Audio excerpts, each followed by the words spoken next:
తెలుగు రాష్ట్రాల్లో కలకలం రేపుతున్న బర్డ్ ఫ్లూపై ప్రజల్లో ఉన్న అపోహలను తొలగించేందుకు చికెన్ వ్యాపారులు ఫ్రీ ఫుడ్ ఈవెంట్ నిర్వహించారు.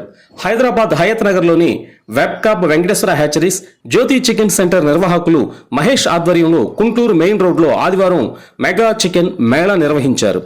ఉచితమని ప్రకటించడంతో జనం పెద్ద ఎత్తున తరలివచ్చారు. Chicken fry, chicken pakodi, chilli chicken, boiled eggs తో ఫెస్ట్ ఏర్పాటు చేశారు. ఇక్కడ ఐటమ్స్ అన్ని ఫ్రీగా అందించడంతో జనం భారీ సంఖ్యలో ఎగబడ్డారు. ఫ్రీగా అందిస్తున్న చికెన్ ఐటమ్స్ ను కడుపారా ఆరగించారు ఆహార ప్రియులు.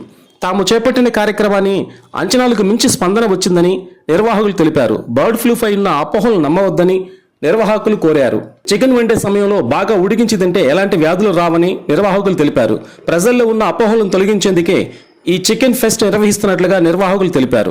మరోవైపు 70 డిగ్రీల సెల్సియస్ వేడిలో చికెన్ ను బాగా ఉడికించి తింటే ఎలాంటి సమస్య ఉండదని సంబంధిత అధికారులు కూడా చెబుతున్నారు. ఉడికిన చికెన్, హాఫ్ బాయిల్డ్ ఎగ్స్ తింటేనే బర్డ్ ఫ్లూ సోకే అవకాశం ఉందని అధికారులు అంటున్నారు. బర్డ్ ఫ్లూ మనుషుల నుంచి మనుషులకు సోకదని, పక్షులు, జంతువుల నుంచి మాత్రమే మనుషులకు సోకుతుందని వారు చెప్పారు.